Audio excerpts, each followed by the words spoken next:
It's extremely dangerous. Making ultimatums to Russia that are first unenforceable, but are provocations and escalations. It's not going to end the war, but it could escalate the war. Jeffrey has become an apostle of appeasement. Let's tell the people of Ukraine, give up on the Budapest memorandum. We're not going to help you protect your borders. We're just going to turn back on 30 years and give up on international agreements. It's a recipe for further chaos. Jeffrey should know better. You really think that Ukraine, sir, can drive the Russian army out? By what magic wish is this supposed to take place? You know, Scott, I've been around the military for a long, long time, and I know that they know what the stakes are in this, they know what the risks are, and they're not about to give up. President Trump has run out of patience with Vladimir Putin. That much is clear. A 50-day deadline for the Russian dictator to end the war in Ukraine has now been cut to little more than a week. The penalty will be severe tariffs, which the US says will hammer the Russian economy. The problem is that years of sanctions were supposed to do the same thing, and they haven't. Russia's economy is actually growing because of its extraordinary spending on weapons and because oil, once bound for Europe, is selling freely in China and India. That's why former President Medvedev, a close ally of Putin, says that every deadline is a step closer to a far more dangerous situation. Each new ultimatum, he wrote, is a threat and a step towards war, not between Russia and Ukraine, but with Trump's own country. So who's going to blink first, Trump or Putin?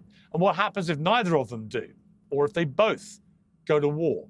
I have an expert panel and General Wes Clark standing by, but we'll begin by digging down on the tariffs and sanctions question with economist and Professor Jeffrey Sachs. Professor Sachs, great to have you back on Uncensored. I know the line isn't great to be with you. So let me just ask you, just straightforwardly, if Trump in a few days launches a massive tariff war against Russia, will it have more impact on the Russian economy than the sanctions strategy, which doesn't appear to have worked? I don't think so. I think that Trump's threats are basically unenforceable. Russia is exporting its energy to Asian countries, especially to China and India. Both have made clear that they will continue to import Russian oil. The U.S. already has demonstrated it does not have clout vis-a-vis China in a trade war. I don't think Trump's threats, therefore, really amount to an end of this war. The problem is that what the Western countries are demanding is not a peace agreement. They're demanding a ceasefire. They're not ready to talk about actually the underlying causes of the conflict. And that's very frustrating because the war could end in a day. It could end in a week if there was more honesty on both sides about what should be done. I mean, Trump clearly feels disillusioned with Putin because he feels that the tenure of their conversations they've been having bears no relation to what Putin then does. In other words, he says all the right things in the phone calls, but then immediately launches the biggest ever bombardment of Kyiv, for example, after the last call. So Trump now feels he can't trust Putin. But from what you're saying, is that because if you're Putin, you're thinking, well, why do I need to do anything here when it's obvious to Russians that the problem here is the problem they've articulated, the encroachment of NATO onto their border, they have to protect themselves, and so on, the arguments that you've put forward before, and that Putin therefore feels there's not much that America can do about this, short of actually engaging in direct military action, which they're probably betting will never happen. Yeah, Piers, you're exactly right. But a strange thing happened. In the initial discussions when Trump first came in and he sent Steve Witkoff to Moscow, they talked about real things. They talked about NATO enlargement. They talked about how that had to stop and so on. It looked like they were moving towards peace. Then the neocons all over the place in Europe and in the United States said, no, NATO can't be on the table. You can't talk about these real things. And the discussion from Trump and the Western leaders in general just shifted towards ceasefire and unconditional ceasefire. We're not going to talk about anything other than ceasefire. And Putin said, I don't get it. Well, he didn't I'm putting words in his mouth or paraphrasing.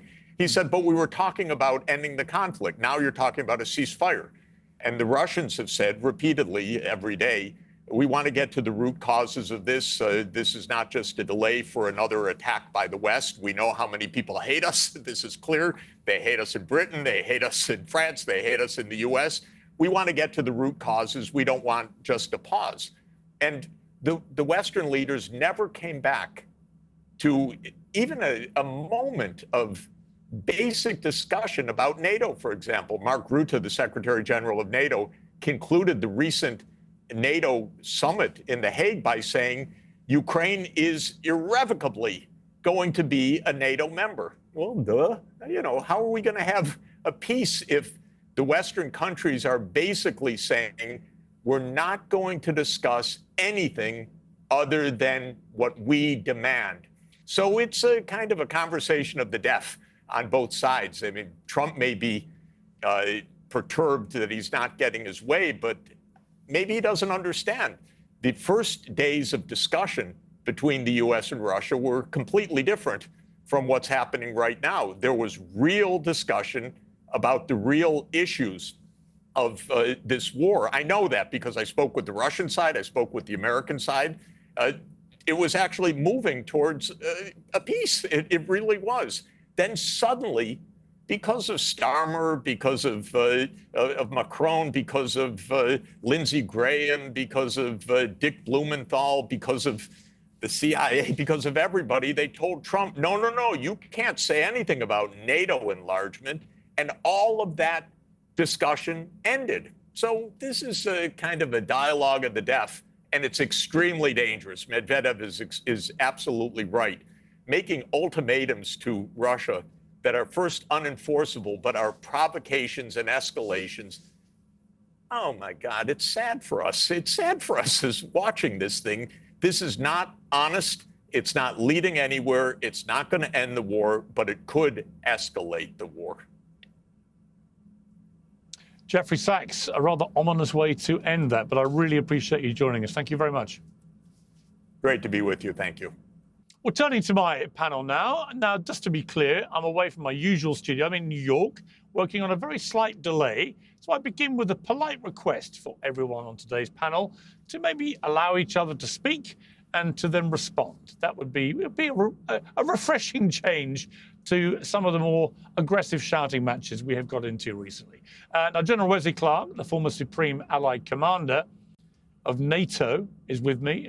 Henry Sardaryan, the Russian state TV commentator and politics dean at Moscow University. Scott Horton, the author of Provoked and host of the Scott Horton Show. And the veteran journalist, John Sweeney, who spent many months reporting from Ukraine, also joins me. So a stellar panel. Let me start with you, General Clark. Welcome back to Uncensored. From a military perspective, where are we with the war in Ukraine? Well, I think we're at a point where both sides are continuing to fight. Both sides are innovating. Russia continues to throw resources into it. The front line's not moving much. Destruction on both sides in depth has increased. Ukraine's able to strike deep more effectively. Russia's increasing its drone production. So you'd have to say that the war is intensifying. Professor Jeffrey Sachs was basically saying there was a deal to be done to bring an end to the war, but that at the last minute it all disintegrated because there's no acceptance on the behalf of the West in these negotiations that Russia's ultimate motivation, as he put it, for this war, which was NATO encroachment, was just not being addressed properly. Do you accept that, or do you think that is a spurious defense put up for Putin's larger ambitions? Well, I think Jeffrey has become an apostle of appeasement. There was no deal to be made unless you say, look, we don't like this war, so let's tell the people of Ukraine, give up on the Budapest Memorandum. We're not going to help you protect your borders. And by the way, the Baltic states, Poland, the rest of you, forget about your membership of NATO. We agree with Russia's root cause. And so we're just going to turn back on 30 years and give up on international agreements. This would unleash a terrible instability in Europe and a global instability as well. It's not a recipe for peace. It's a recipe for further chaos in the international community. Jeffrey should know better.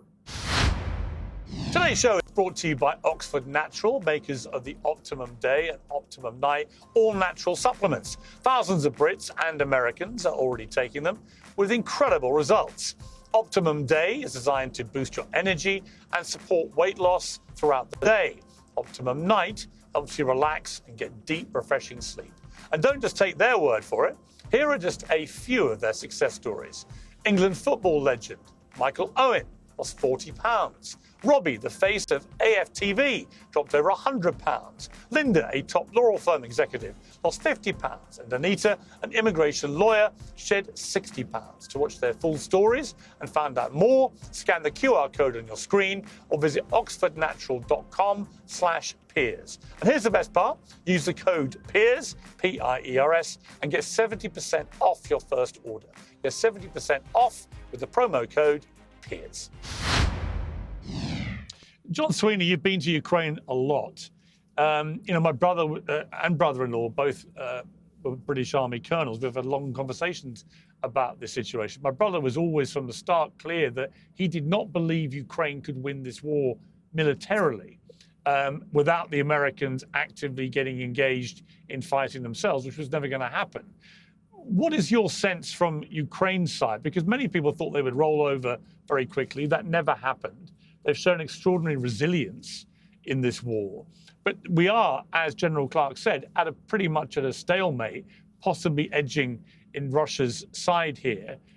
How does this end? It ends with Russia being crushed because Putin does not want to stop the war. But listen, the Russians have taken a million casualties, either dead or horribly maimed so that they're out of the war. And if the war stops, then maybe Russia will wake up from its zombie brainwashing state and go, what the hell was that about? Why have we lost so many people? Ukraine, in fact, has been doing your brother or your brother-in-law were dead wrong. Without American boots on the ground, Ukraine has fought heroically and bravely and incredibly inventively. So for almost my entire life as a war reporter from the late 80s, I've been dodging artillery. And that's normally in history, or certainly in the First World War and the Second World War, being hurt or killed by shrapnel from artillery was the major cause of death. Not bullets, but shrapnel from artillery. Now, in the last couple of years, from 2023, 24, and certainly this year, it's drones. And the Ukrainians are led with this. Now, what's happened is the Chinese are supplying an awful lot of drones. And one of the big geostrategic nightmares about this is if Russia gets some kind of victory, then China will be encouraged to go and invade Taiwan. So it's absolutely in the West's interest, not just in terms of Europe, but in terms of global security.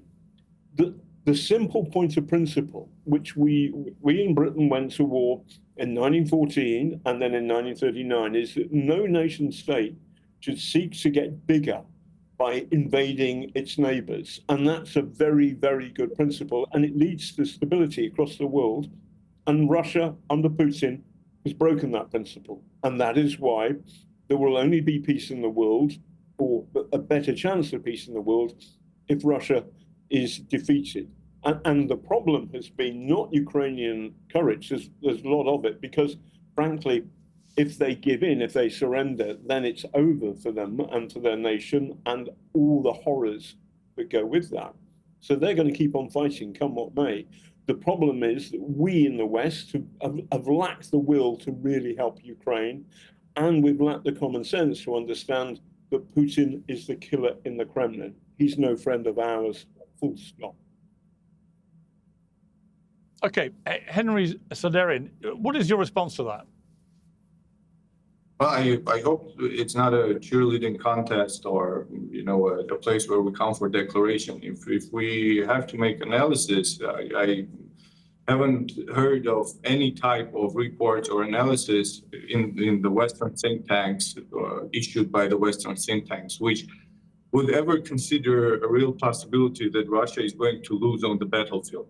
Usually what I see is that the Western countries should put a lot of effort in order to destabilize Russia inside in terms of our inner politics, try to overthrow our constitutional order. Usually that is the main target, which is set by those big think tanks. So for these years, maybe starting from 2014, starting with Barack Obama, we've heard that we're a small regional country with a disastrous economy and that we're going to be destroyed just like this. If the Western countries decide to start sanctions against our country, then Russia is going to be destroyed. And that started in 2014, and up until now, each year there are interviews and panels like this, which are usually discussing how is that possible the Russian economy is growing, Russian army is growing, etc., etc.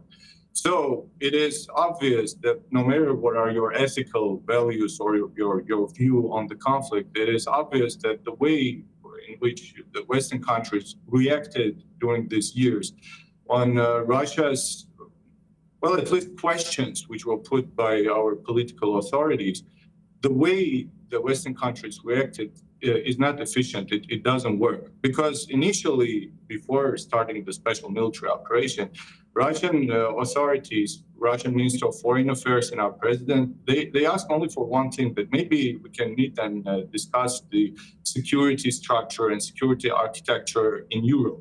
Because we have a lot of issues which really are problematic for our country, because during this year, starting from 1991, Russia hasn't moved towards NATO for an inch, because we never have enlarged our military union towards European countries. But each time we've heard that in order to to contain Iran, we have to take Poland and Baltic countries as part of NATO. And that's why there were many issues which were usually problematic for Russia, and Russia wanted to discuss them. But usually the answer was that we should shut up and that no one is going to discuss anything with Russia. And each time it happened, then we were asked that, you should stop this, you should stop that. And as a result, we can even look into the negotiation process right now. For a year or two, Russia was telling that we are ready for ceasefire, and we were told by the European countries that no ceasefire is needed.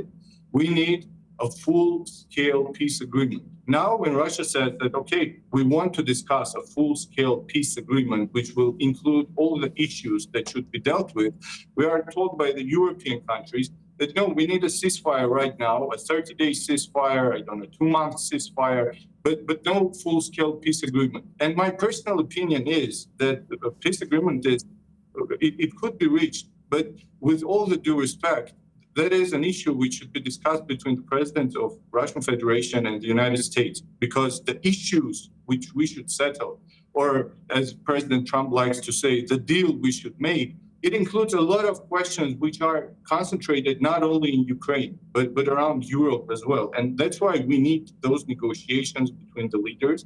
We need to address those questions. But I personally, I don't know how we can make a deal in the way the European countries want us to make it if during the 3 years, the only thing we hear is that the European countries are getting ready for making a war with Russia. I hear it each time from German Chancellor, which says, or the German Minister of Defense, that in 2029 we are going to have war with Russia. I think that's not the best rhetoric we need if we are going to reach a peace agreement. Okay, before I go to you, Scott Horton, I know you've been waiting patiently. I just saw you gesticulating with facial expressions there that suggested, John Sweeney, you weren't entirely agreeing with what you were hearing there. So very quickly respond. Yeah, well, we've just been listening to the Kremlin's dross.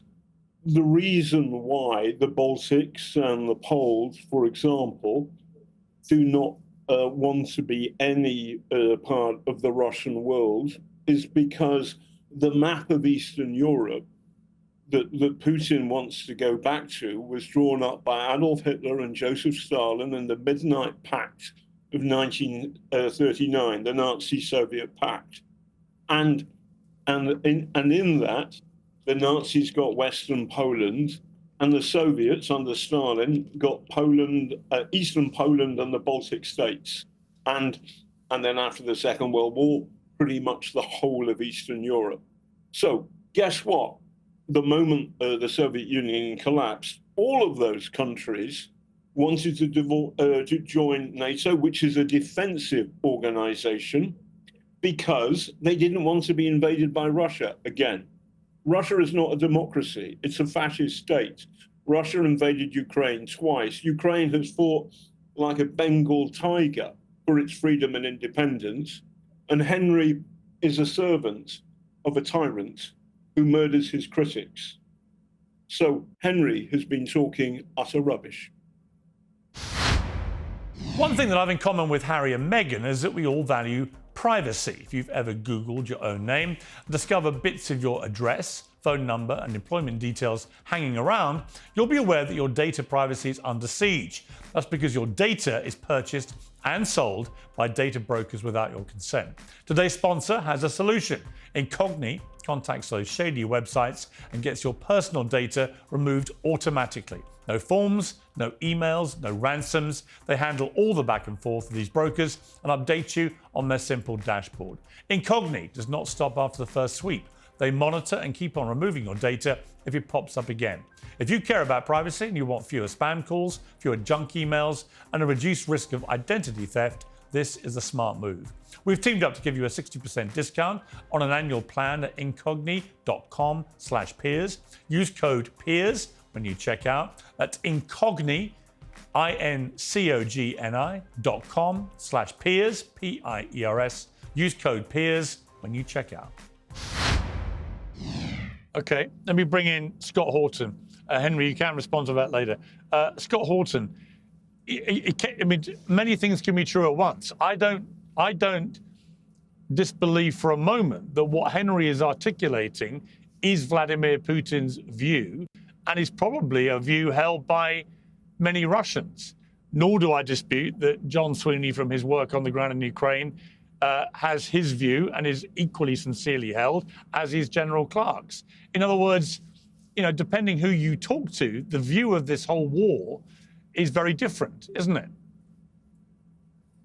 Yeah, well, look, I should say that I agree with your first two guests in sentiment as far as my sympathies are with the people of Ukraine. I think this whole war has been an absolute catastrophe for everyone involved, including the United States, and for all of our foreign policies in the world we got to live in going forward from here.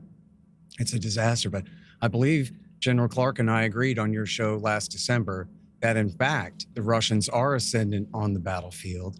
If you look at the battle maps, you know, by the experts that show that the Russians are taking more and more territory all the time. And the problem for Donald Trump is that he just got inaugurated at the wrong time. So he's trying to call timeout when the Russians are winning, but their strategy, of course, is just to fight a war of attrition rather than just seize territory. So they have not yet succeeded in taking all of Donetsk, Zaporozhye, or Kherson, which they have claimed to have officially annexed since September of 22. And so what's happening is the Ukrainians are just losing more men and more lives as the thing goes on. And Putin essentially has no real reason to quit now. And the Americans really had nothing to offer him, even if Trump dropped all the sanctions and gave him full normalization and promised, put it in a treaty never to invite Ukraine into NATO or something like that. Well, Chelsea Clinton or somebody could become the president in a few years from now and go back on all that when, of course, the entire American establishment would be against it.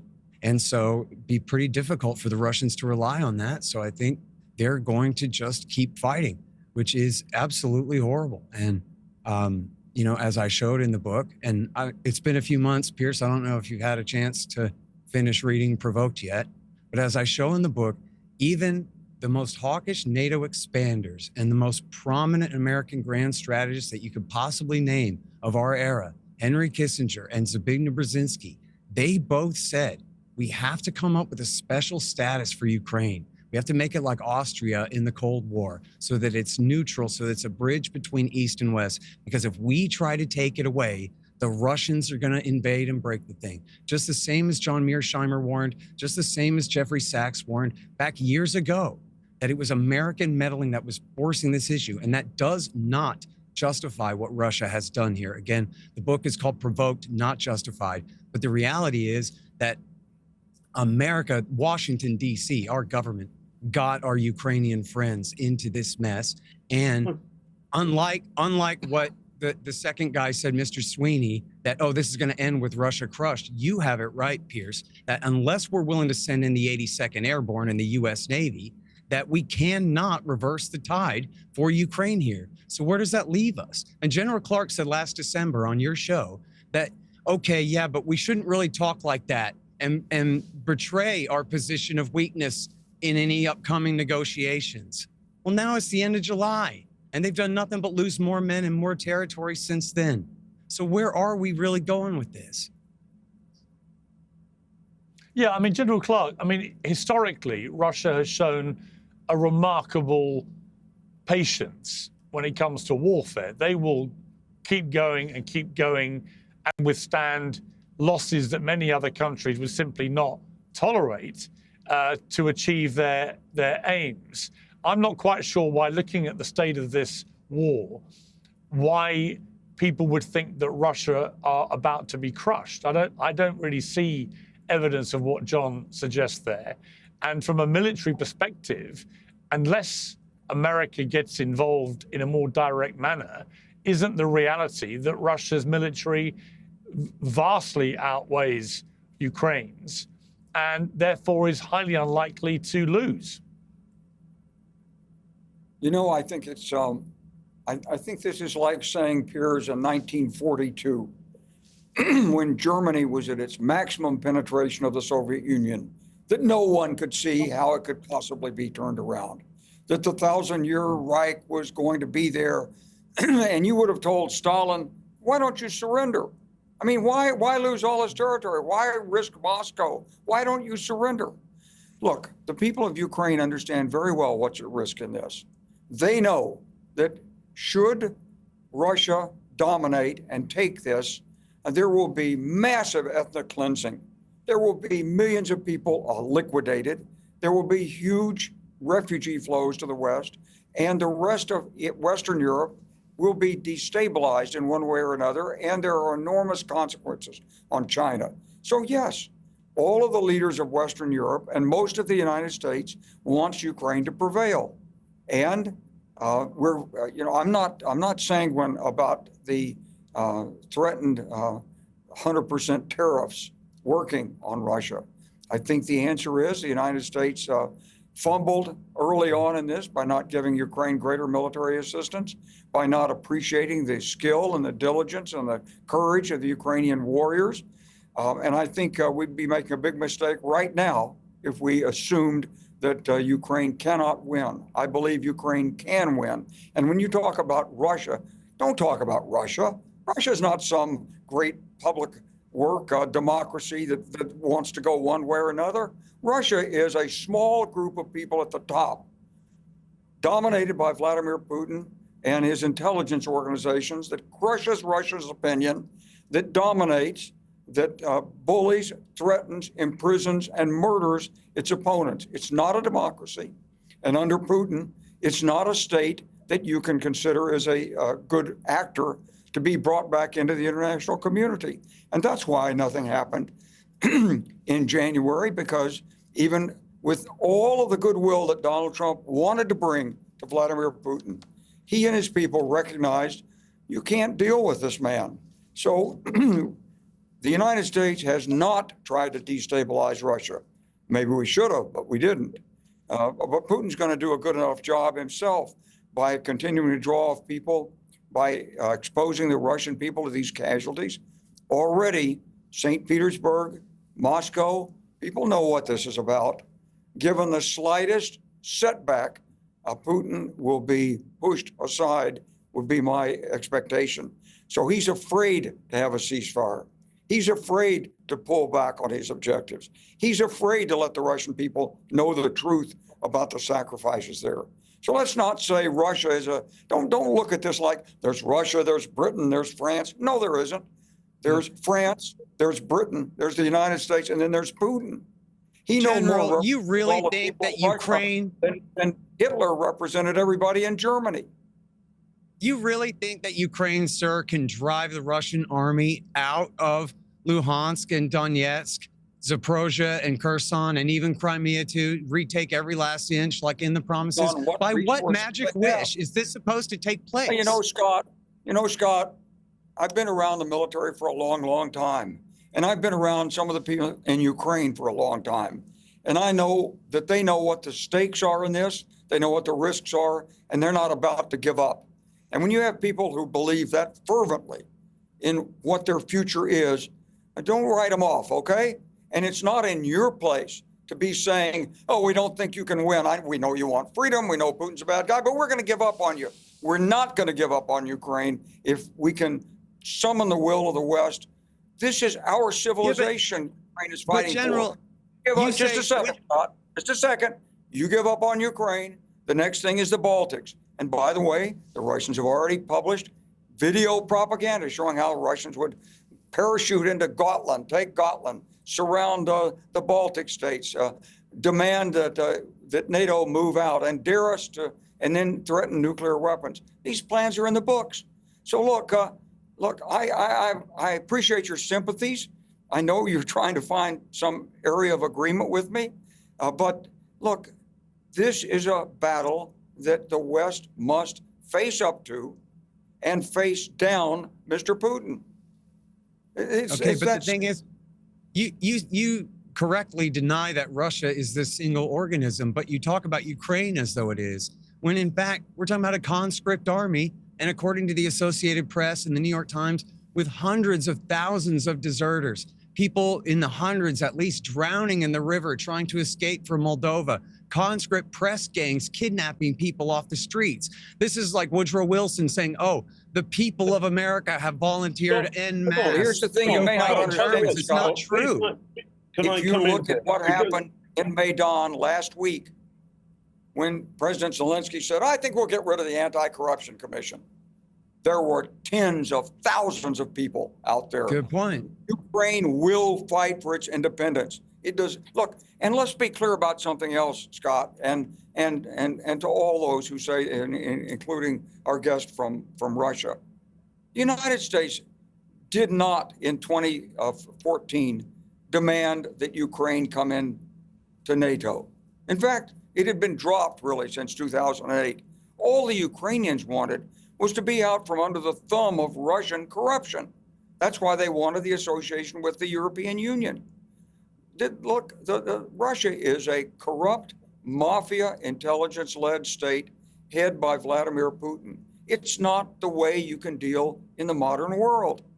So you just have to sort of pull up your socks and say, look, I know it's unreasonable. You can't believe a free country can mobilize its opinion and stand up against a juggernaut like the Red Army.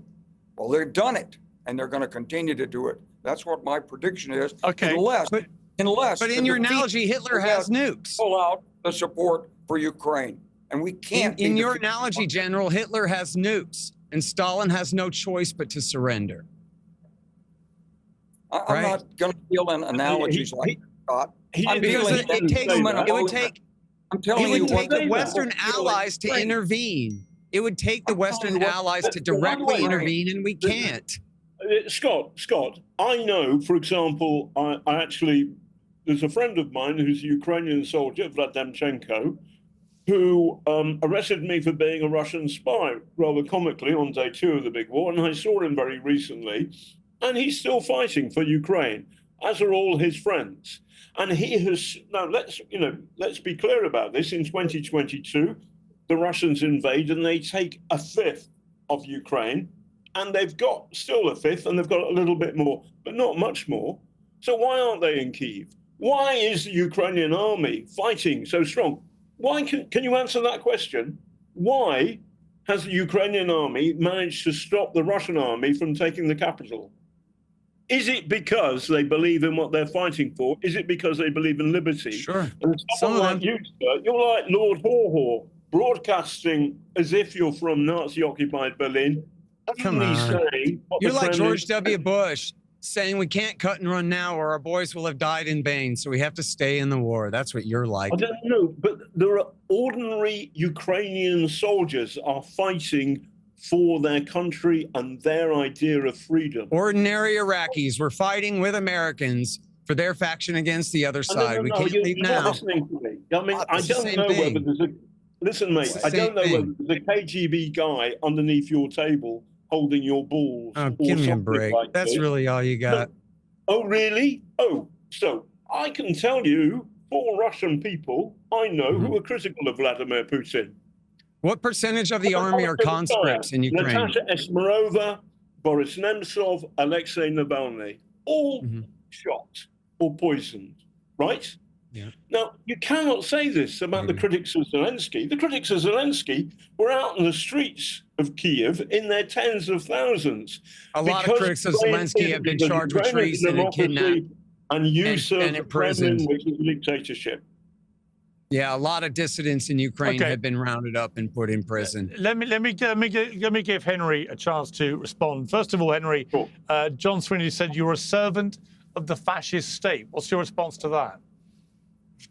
I think it's getting too personal, and I don't think that's a serious question to answer, because if you want, I can describe you what fascism is, because I'm a specialist on Italy's history, so I can give you a very qualified answer what fascism is. And maybe the modern leftist liberal ideology is going to be the exact analogy of what fascism is. But believe me, Russia is, you're just using the Western approach towards trying to describe any nation in the world according only to the Western view on itself and on its own history. The world is not divided into 3 political regimes, which were described by the Western political philosophy. And then each time any country is analyzed, it's either liberal democracy, or it's going to be authoritarian or totalitarian state, which is nonsense and doesn't describe the world in the whole variety of the different models which exist there. Also, I would like for Okay, Mr. but let me ask you a different question. Henry, let me ask you a different question. On the thing Mr. Sweeney told before, because you told me I can react. Yeah. Just one sentence, please. Mr. Sweeney, I guess you were a little bit emotional. That's why you made a historical mistake when speaking of Poland and its borders. If you don't like the borders of Poland, which were drawn by Stalin, it's going to be twice smaller, because Poland in its actual borders were really drawn by Stalin, as well as the Baltic states, as well as all the post-Soviet Union states. They were drawn, I don't know, fortunately or unfortunately, by Stalin. Then the Soviet Union and the Eastern Bloc collapsed right exactly in the borders drawn by Stalin. So if you don't like Stalin's borders, it's going to be the borders of the Russian Empire, which are much bigger. I don't think you would like it more than the Stalin's one. So that's just my comment. Please, Piers, sorry. Yeah, well, the question I was going to ask is that Russia, clearly, when they launched its, as he called it, a special operation, the rest of the world called it a war, invasion of a sovereign democratic European country. But when it did that in 3 years ago now, there was an expectation on the Russian side. It would steam into Kyiv and it would take control. Zelensky would go, they would overthrow the government and they would take charge. And that didn't happen. And here we are, 3 years later. Yes, Russia's a nuclear power. Yes, it has a massive military. Yes, the sanctions haven't really had much impact. In fact, Russia's economy has survived and actually thrived, you could argue, pretty successfully through all this. Which makes me think the tariffs may not work either. But it does beg the question, if Russia is so powerful and has right on its side, why is it struggling so badly to win this war? Well, first of all, the difference between special military operation and war is the scale. The general is much more experienced than I am in this question. And maybe he would confirm this, but we didn't have mobilization in our country only once for 300,000 people. And then all of our military servants, they went for a voluntary contract. We didn't have obligatory mobilization in contrast to Ukraine. That's the first thing. Secondly, as you know, and general said it, and Mr. Sweeney said the same thing, that the Western countries and NATO are doing everything possible. They are supporting Ukraine as much as they can, etc., etc. You've given them almost everything you could, at least the European countries. As I know, you did everything possible and impossible to help them with your military aid, with your financial aid, with your instructors, with your intelligence, with everything. Everything possible and impossible was done to help Ukrainians fight Russians, as you know. So in reality, Russia, with its special military operation in the territory of Ukraine, we are facing the NATO instructors, we are facing NATO tactics, we are facing NATO weaponry, we are facing financing given by the Western countries. And each time we hear that even the Western leaders, they say that if we stop financing Ukraine for 1 week, the war is going to be over because Ukraine is going to collapse. That's why I think when you ask why Russia it takes so long for Russia to reach the objectives, you should understand that Russia at this moment is combating the full scale, the possibilities of NATO as a military union, although NATO officially doesn't involve in this country, but still we know that almost everything it could do, it's been done during these 3 years, or almost 4 years, for Ukraine. That's the second thing. Third thing, I want to stress it out that each time it is said that Russia was going to overthrow the political power in Ukraine in 3 days, and it was going to take only 3 days to take Kiev. That is the commentary which was made for tens of times by British political authorities. You can never find a single video when Russian political authority, I don't mean journalists or speakers or experts, but Russian political authorities never said it's going to take 3 days, 4 days, 1 week, 1 month, or 1 year. It was usually said by the British political authorities, which said that it will take Russian 3 days to take Kiev, and then on the 4th day, they said, okay, Russian military is not so strong enough to take it in 3 days. That's why that was well, the reason. Okay, but let me jump in. Yes, the reason I think that Russia may be a bit smoke and mirrors about its military strength is I was fascinated by two things. One, that you had to bring in 10,000 troops from North Korea, which I found extraordinary.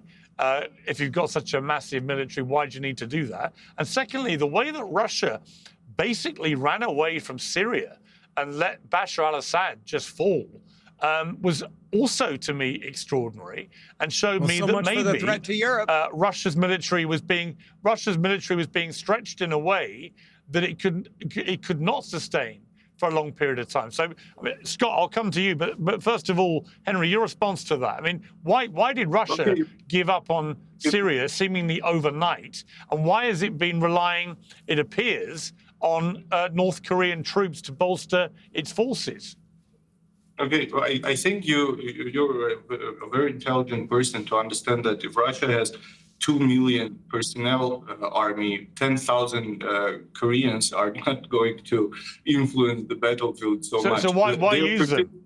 I will answer. Sure, I will surely answer it, because that's a very big gift for Korean army, because they have an opportunity to gain experience in fighting the technologies, which is going to be, I think, pretty useful for them in the future.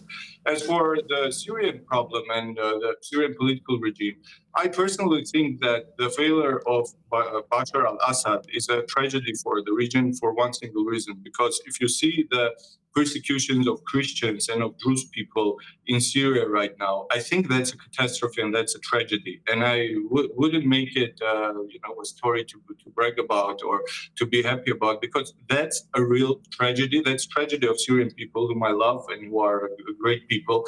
They had a lot of problems which maybe Bashar al-Assad should have dealt with before and could have dealt with before. But I'm sure that when you bring ex-jihadists as the democratic opposition and you call them progressive jihadists, they come to power and start persecutions of Christians and of Druze people in Syria. I think that's a real catastrophe for anyone. It doesn't matter if you like Bashar al-Assad or not. That's a real catastrophe. All right, let me bring Scott in. Scott, you wanted to say something before. Oh yeah, just about, the Russian troop strength and all that, and why the war is taking so long, which Mr. Sweeney had asked me as well. Yeah. It's General Clark's former right-hand man, Colonel Douglas McGregor, and his former guy, Lieutenant Colonel Danny Davis.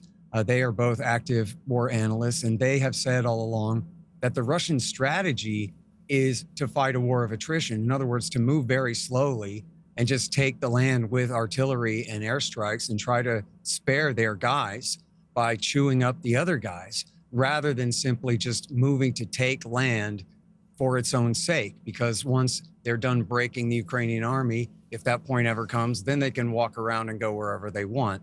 And so that it's a war of attrition in that sense is part of their strategy. So at the same time, though, I think it is pretty clear that if they could just go in there and snap pow, take whatever territory they wanted, no problem, then they would do that. And in fact, I thought it was very telling that even Victoria Nuland, Robert Kagan's wife, who did so much to get us into this mess, that in her exit interview on a podcast that I don't know what podcast it was, but she said, this really goes to show that the Russians are a paper tiger, and that all this talk about their threat to Warsaw and Berlin is a hoax. They're not coming for Europe. And that's the thing about the book Provoked is the weapons of mass destruction of this war, Piers, is that Putin woke up one day and decided he wanted to recreate the Soviet Union or the Tsarist Empire, and that's why he did this. The reason he did this is because Joe Biden would not negotiate in good faith over NATO and over missile emplacements in Ukraine. The strategy at the end of 21 was to warn the Russians, they better not do it. They refused to negotiate the treaty in any way. Derek Chollet said the only thing we'd say about NATO is it's a defensive organization and you're just going to have to get used to it. The door remains open, even though, as we've discussed here at the start of this discussion here, they're not bringing Ukraine into NATO anytime soon. Joe Biden said that too, not for years and years, because of all the corruption in their political system and in their economy. They can't be a part. They'd be lucky to even get into the EU. And General Clark is right. That's why they were trying to join it, was because of the anti-corruption parts in there. That's why Yanukovych wanted to join it before he was forced to change his mind by the Germans hardball there. But the thing is, they're not welcome to join the West because their system is ranked, even by George Soros's Transparency International, compares their corruption to Uganda and some of the worst kleptocracies in the world. So there's no way that they ever can be in NATO. And yet we have to keep that door open. And the open door means that no third country's interests can ever be taken into account, even when we're talking the Russians, and even when they're making themselves clear that they'll support one side of a civil war for years inside that country, and that if push comes to shove, that they'll invade. I'm sure you've read, Pierce, the Rand Corporation study extending Russia from 2019, where they say one way to weaken Russia would be to increase support for Ukraine, because that would increase costs for Russia.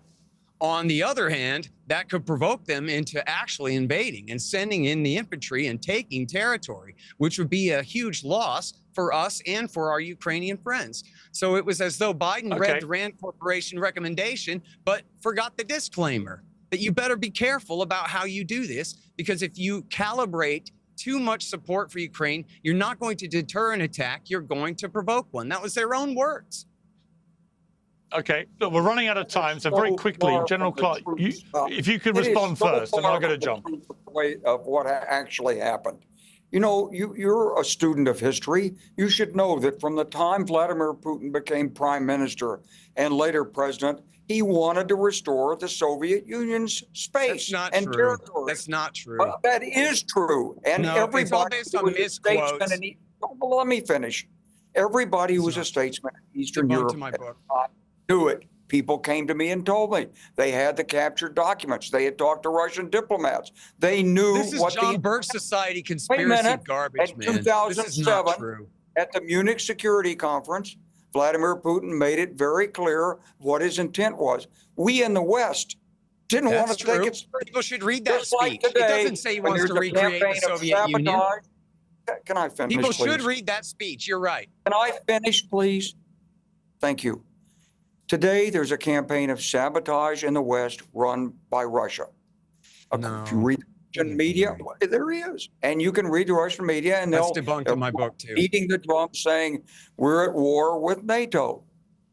The United States is not saying that we're at war with Russia. NATO is not Well, saying it's a proxy war. Our officials have said it's a proxy war. We're not running a campaign of sabotage inside Russia, but Russia's running a campaign of sabotage against us. The simple truth is that Western democracies didn't provoke a war, don't want a war, and would like to end this war. The aggression is all on the part of a man who wants to restore the dream of controlling Europe, a dream that was possibly partially realized by Joseph Stalin. And Putin sees himself as the logical successor. And you know, Scott, when you throw everything else aside, you're dealing with human beings. These people in Eastern Europe have been under Soviet domination. They don't want it again. They don't want the kleptocracy. You talk about corruption in Ukraine, look at the corruption in Russia. Why do you think Vladimir Putin is the richest man in the world? You don't know that? Do your homework. He is. Sure. He gets a piece of everything that's and it's a communist country. It's the Soviet Union. Gentlemen, You've given us a we've run out of time. Here, but you haven't gotten to the heart of the issue. You should read my book, General Clark. You're wrong. Okay. We've run out of time. I do want to give John. I want to give John Sweeney. I want to give John Sweeney the final word, gentlemen. John, just very quickly, what do you think is going to happen, John? I think that Trump, who was terrible to Zelensky in the Oval Office, is beginning to get it. I'm worried that Trump's words are cheap, and I want to see deeds. But it feels like, and partly because Melania, who herself, of course, is from Eastern Europe, from that part of the world, she understands the threat from the Kremlin. Never mind these useful idiots we've been listening to. The general is right. And what's going to happen, I believe, is that Ukrainian courage, allied with an America that's led by Donald Trump, who's beginning to understand that Vladimir Putin is not our friend, and that spells trouble for Putin. Remember, when Prigozhin staged his mutiny, he moved from Russian-occupied Ukraine into Russia, to Rostov-on-Don, and not a single secret policeman in Rostov-on-Don lifted up a finger to help Putin. So I think Putin is a fragile monster. And yes, things are hard for Ukraine right now. I'm not saying Ukraine is winning. I am saying Ukraine is doing bloody well against the Russian bully. And I think so long as the West stands by Ukraine, and in particular America, then Vladimir Putin is in trouble. Okay, gentlemen, I want to leave it there. Thank you all very much indeed for joining me. I appreciate it. Piers Morgan Uncensored is proudly independent. The only boss around here is me. If you enjoy our show, we ask for only one simple thing. Hit subscribe on YouTube and follow Piers Morgan Uncensored on Spotify and Apple Podcasts. And in return, we will continue our mission to inform, irritate and entertain. And we'll do it all for free. Independent, uncensored media has never been more critical, and we couldn't do it without you.